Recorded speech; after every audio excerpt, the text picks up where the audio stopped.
How to delete your Cash App account. Hello everyone, I'm Anna here to guide you. So without any further ado, let's get started. Here I don't have my Cash App available on my mobile phone, but using my few steps you can simply delete your Cash App account. So follow along and watch the video till the very end.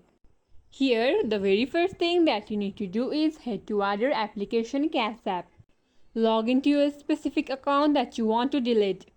Once you are on your home page, you need to move ahead to your profile. Tap on the support option. Inside support, you can see the option of something else. Tap on it. And then head over to account settings.